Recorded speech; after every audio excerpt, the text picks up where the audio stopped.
आज हम स्टार्ट कर रहे हैं कैलेंडर। और कैलेंडर जो है तुम्हारा रीजनिंग का भी चैप्टर है, और कैलेंडर जो तुम्हारा वो मैथ में भी काम आएगा। मतलब चाहे क्वेश्चन उसका मैथ में आवे, चाहे उसका क्वेश्चन रीजनिंग में आवे, दोनों जगह एक जैसे ही करना है। अब अगर कैलेंडर की बात करें, सबके घर में टंग रहा है कैलेंडर, उसी की आज हम बात कर रहे हैं। उस पर किस किस तरह से क्वेश्चन आएंगे, क्या क्या चीजें हमें समझनी पड़ेंगी, वो सारी बात करें। अब अगर कैलेंडर की बात करें तो दो तरह का कैलेंडर मेन होगा, ठीक है। एक कैलेंडर में देखे होंगे तुमने 365 दिन, ठीक है। और एक कैलेंडर में देखे होंगे तुमने 366 दिन, ठीक है। 365 दिन और 366 दिन। जो 365 दिन वाला कैलेंडर है, ये नॉर्मल कैलेंडर है, इसे कहते हैं हम साधारण कैलेंडर,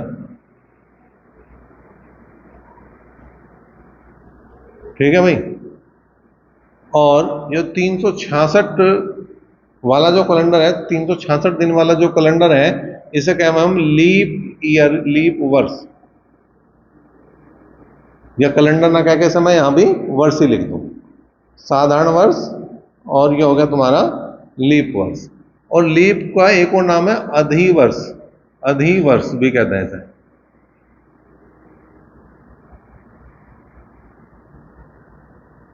कैसे लिख लो, ठीक है, अधिवर्ष मतलब ये हो गया लीप वर्ष। अब यहां पे ये जो एक दिन बढ़ का रहा, एक दिन बढ़ता है फरवरी में। फरवरी जो नॉर्मल कैलेंडर है, जो साधारण कैलेंडर होता है, उसमें फरवरी जो होती है वो होती है 28 दिन की। यहां जो फरवरी जो मिलेगी तुम्हें, वो मिलेगी 28 दिन की, ठीक है। और यहां जो फरवरी मिलेगी तुम्हें, वो मिलेगी तुम्हें 29 दिन की। एक दिन बढ़ जा। अभी एक दिन बढ़े कैसे, ठीक है, कि जो हमारा जो दिनों का हिसाब है, तो एक साल में 365 दिन नहीं होते। एक साल में 365 दिन, 5 घंटे कुछ मिनट और कुछ सेकंड हो गए। तो जो 5 घंटे कुछ मिनट कुछ सेकंड है, वो हम मान लें कि नॉर्मल सा ही मान लिया हमने कि 365 दिन और 6 घंटे मान लिए। और एक दिन में कितने घंटे हुए, 24 घंटे। तो चौथे साल वो 6 घंटे पूरे हो गए, पूरा एक दिन हो जाए, ठीक है। 6 घंटे इस साल के, 6 घंटे अगले साल के, 6 घंटे उससे अगले साल के, और 6 घंटे उस लीप ईयर के। तो टोटल हो जाएगा तुम्हारा कितना, एक दिन हो गया पूरा, वो एक दिन बढ़ गया। तो इस तरह से बढ़ा है, ऐसा नहीं कि उसमें एकदम से कहीं से आ गया कि वो जो हर चौथे साल जो अपना आप आ जाएगा, नहीं, वो यहीं से गणित चल रहा है। अच्छा, यहां भी देखो गणित का हिसाब ऐसा है कि बिल्कुल फिट बैठे हैं, ऐसा नहीं बैठता। ज्योतिष हुआ, जो ज्योतिष से ही चला है सारा, यहाँ कि भाई सूर्य की गति यो है, चंद्रमा की गति यो है, उससे चल रहा। तो उसी हिसाब से जो है यो बिल्कुल इन्होंने एक एक चीज नाप रखी। अब जैसे मैंने बताया 365 दिन है, 5 घंटे कुछ मिनट, वो देख लियो तुम, नेट पर चेक कर लियो कि कितने मिनट और कितने सेकंड है। तो वो जो है ना, ये जो कम हो रहे, कम हो के एक अंतर आता है। फिर जो हमने जिसको 6 घंटे नहीं थे, 6 घंटे मान रखे, तो जब लीप वर्ष आओगा और वो शताब्दी वर्ष हो, शताब्दी वर्ष हो, जैसे 2000 है, जैसे 1900 है, तो हर शताब्दी लीप वर्ष नहीं होता। कौन से लीप वर्ष शताब्दी वर्ष होंगे, कौन से नहीं होंगे, उनकी बात आगे करेंगे। लेकिन फिलहाल यहां पर अगर बात करें तो जो साधारण वर्ष है उसमें 52 सप्ताह और एक दिन होता है। और जो लीप ईयर होते हैं उनमें 52 सप्ताह और 2 दिन हो, 52 सप्ताह और 2 दिन हो, ठीक है। तो 52 सप्ताह पूरे हैं दोनों जगह। यहां एक दिन एक्स्ट्रा हो गया, यहां 2 दिन एक्स्ट्रा हो गया, ठीक है। महीने हो गए तुम्हारे कितने, 12 महीने। 12 महीने यहां रहने, 12 महीने यहां रहने। लेकिन एक चीज देखो, जो मोबाइल की कंपनियां हैं वो 12 नहीं 13 महीने बनाते हैं। एक साल में वो 13 महीने बनाते हैं, क्योंकि उनका जो रिचार्ज होगा वो एक महीने का 28 दिन का होगा, ठीक है। अब एक महीने में 28 दिन लगाए उन्होंने, और अगर मैं इन्हें 13 से गुणा कर दूं, 12 से नहीं 13 से गुणा करके दिखा रहा हूं मैं, क्योंकि मुझे पता है एक साल में कितने दिनों में 365 और लीप ईयर में हुआ 366, तो पता लगेगा 365 भी नहीं बैठने के, 366 की तो दूर की बात। अगर हम 13 रिचार्ज करा रहे तो भी हमारा एक साल पूरा नहीं हो रहा। देखो क्या है भाई, 13 8 104, 10 और 13 दूनी 26 और 10 कितना हो गया 36, एक दिन कम पड़ गया। अगर हम 13 रिचार्ज करा रहे हैं तो एक दिन उसमें भी बात नहीं कर पाने, है ना। तो एक कंपनियों ने बड़ा अजीब खेल खेल रखा, क्या कि भैया 12 महीने के इन्होंने 13 महीने बना दिए और 13 महीने में भी इनकी पूर्ति नहीं हो रही, साल जब भी नहीं कर रहे। नहीं तो ये करना चाहिए कम से कम जो हर महीने रिचार्ज कर रहा उसे एक दिन तो एक्स्ट्रा दे ही सके, लेकिन नहीं, अब तो मिनट भी फालतू नहीं देते, सेकंड भी फालतू नहीं देते। जिस टाइम तुम रिचार्ज करोगे 28 दिन बाद में उसी टाइम रिचार्ज खत्म, कॉल जानी बंद, आनी एक आध दिन के लिए है और फिर वो भी बंद। तो वो बड़ा खतरनाक है। तो ये तो इन्हें कैलेंडर ही चेंज करना चाहिए, या तो कैलेंडर ही जो है 13 महीने का कर दें। भाई जब 13 महीने का कैलेंडर होगा तो जो आदमी नौकरी कर रहा है उसे फायदा होगा, फिर उसे भी 13 महीने की सैलरी मिलेगी, उसे 12 महीने क्यों मिल रही। नहीं तो इन्हें जो है क्या करना चाहिए कि भाई महीने का रिचार्ज रखें, वैसे ना रखें, दिन का ना रखें, महीने का रखें। और जो भी रखना तो 30 दिन का रख लो ना, क्यों 28 दिन का रख रहे, 30 दिन का रखो। तो 30 दिन में 12 3 36, 5-6 दिन की कमी पड़ेगी। यहाँ तो पूरा महीना जब भी कमी पड़ रही, ऐसा नहीं है, क्योंकि ये तो मैंने 13 से गुणा करी, वहां तुम्हें 12 से गुणा करनी पड़ेगी। तो 12 3 36 360 दिन बनेगा अगर वो 30 दिन भी दें। लेकिन नहीं, वो तो भैया 28 दिन ही देंगे, सब कुछ झेलना पड़ेगा, क्योंकि उनकी तो मोनोपोली है। खैर ये हमारा टॉपिक नहीं, हमारा टॉपिक तो यो है कि एक साल में 52 सप्ताह और एक दिन जो है साधारण वर्ष में हुए, लीप वर्ष में 52 सप्ताह और 2 दिन हुए। देखो अब सबसे पहला जो क्वेश्चन कैलेंडर में आवे वो ये आता है कि कौन सा वर्ष लीप वर्ष है और कौन सा नहीं है। या तो हम कैलेंडर जो घर में टंग रहे हैं उन्हें देखें कि इसमें फरवरी 29 दिन की है या 28 दिन की, जब जाकर पता लगेगा। अब पेपर में कैलेंडर भी साथ नहीं है, तो पेपर में कौन सा तरीका हमें डायरेक्ट बताऊंगा कि ये लीप वर्ष है या नहीं है। ठीक है, तो मैंने क्वेश्चन लिख दिया एक, क्या निम्न में से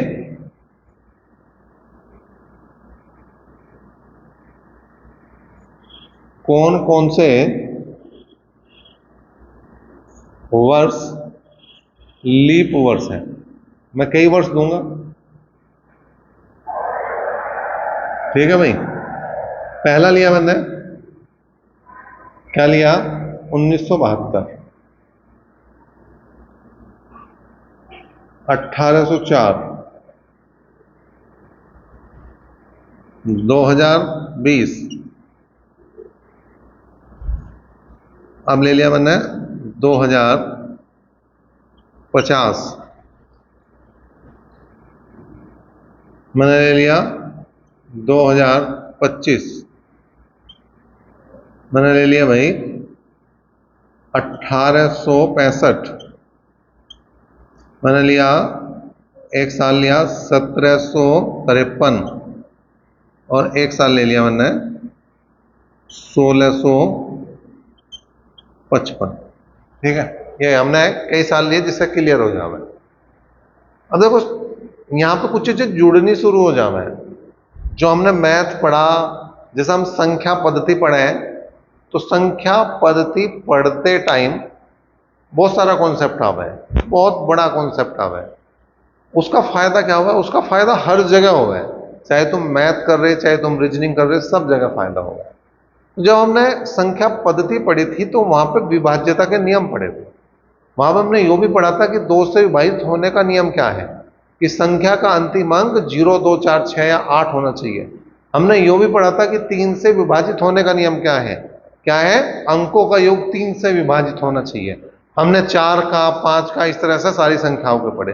अब यहां पे जो जरूरत पड़ेगी तुम्हें 4 के विभाज्यता के नियम की पड़ेगी। या तो यो ध्यान रखो कि 4 से कटने वाली संख्या अगर है तो वो है लीप वर्ष। अगर मैं 4 से भाग दे रहा हूं और रिमाइंडर मेरा 0 आ जावे तो वो कैसा आ जाएगा तुम्हारा, लीप वर्ष आ जाएगा, वो लीप वर्ष आ जाएगा। इसके साथ भेज दिया मैंने से, ठीक है। अगर ये कंडीशन आ रही है तो इसके साथ जाएगा।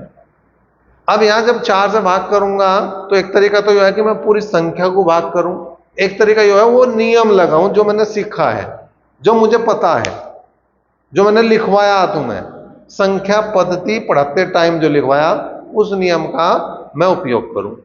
अब देखो जैसे मैंने 4 से भाग करा इसे, 4 चौक 16, 3 बच गए 37 हो गए, 4 नीम 36, 1 बच गए 12 हो गए, 4 तिया 12 पूरा कट गया। इसका मतलब ये लीप वर्ष है। 4 से ऐसा भाग करते हैं।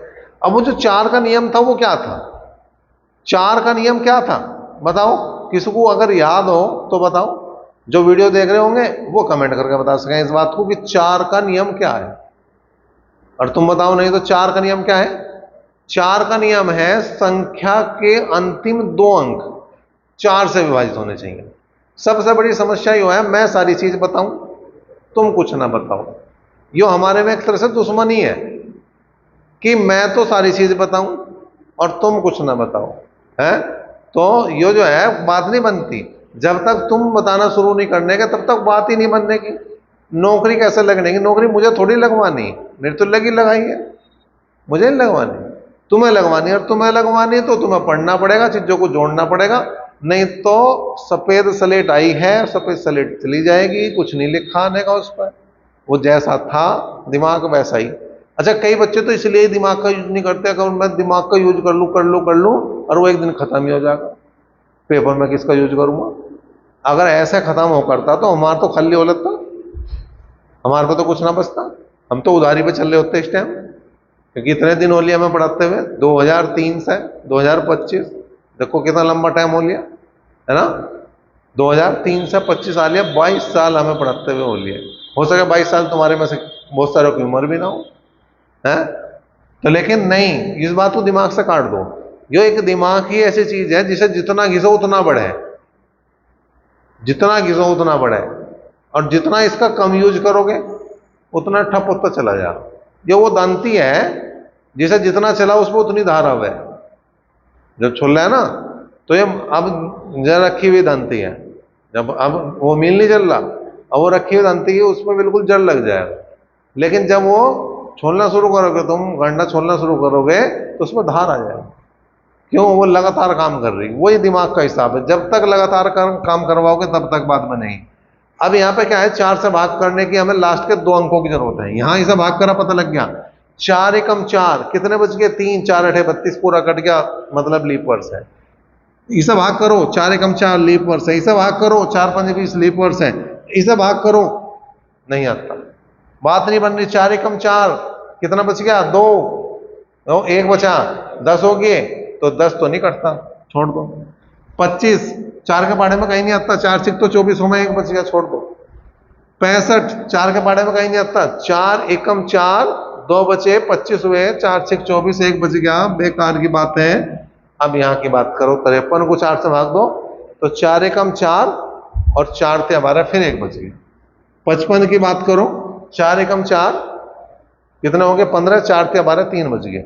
तो ये जिन पे मैंने कट लगाए वे सारे के सारे साधारण वर्ष हैं, नॉर्मल ईयर है, और जिन पे मैंने सही के निशान लगाए वो सारे के सारे क्या है तुम्हारे, वो लीप ईयर है। एक क्वेश्चन है, निम्न में से कौन कौन से वर्ष लीप वर्ष नहीं है, या कौन कौन से हटा दो, वो नहीं कह सके कौन सा वर्ष जो है वो लीप वर्ष नहीं है। तो लीप वर्ष के लिए हमने क्या बता रखा, 4 से भाग होना चाहिए, 4 से भाग करा, 4 एकम 4 2 बज गए, 4 6 24 कट रहा है, 2 जीरो आ रही, 4 से भाग करा कट रहा है, 2 जीरो आ रही, वो सॉरी 2 जीरो नहीं, बाण मारा तो 4 से भाग करा, 4 दूनी 8, और 4 से हमारा कट रहा है, और 2 जीरो आ रही, जीरो तो मने करती नहीं, वो भी कट रहा है, इसका मतलब सारे लीप वर्ष है नहीं। अब यहां ध्यान देने वाली बात है, सारे लीप वर्ष नहीं है, क्यों नहीं है, क्योंकि ये 2 वर्ष, ये वाला और ये वाला 2 वर्ष जो है वो है शताब्दी वर्ष।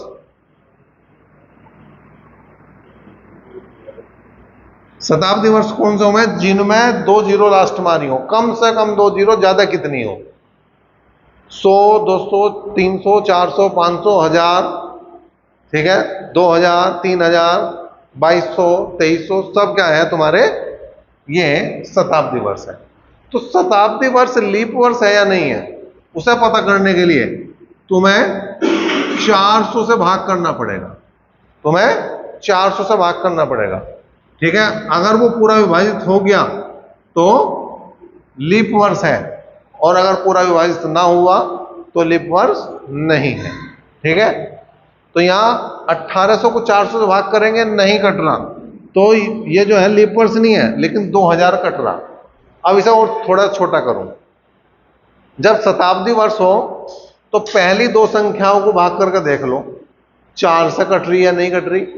साधारण में लास्ट के दो भाग करें, शताब्दी में पहली दो भाग करके देख लो, 4 चौक 16 नहीं कट रही, 4 पंजे 20 कट रही। जो शताब्दी वर्ष जो है वो लीप वर्ष है, जो शताब्दी वर्ष है लेकिन लीप वर्ष नहीं है। जो शताब्दी साधारण वर्ष है, जो है शताब्दी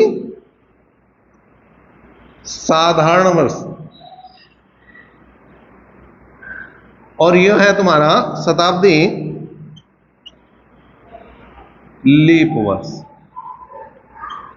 तो मैं समझ रहा, अब चाहे तुम्हारे पास साधारण वर्ष आओ या शताब्दी वाला वर्ष आओ, कोई समस्या नहीं है, तुम आराम से बता सको कौन सा लीप वर्ष है और कौन सा नहीं।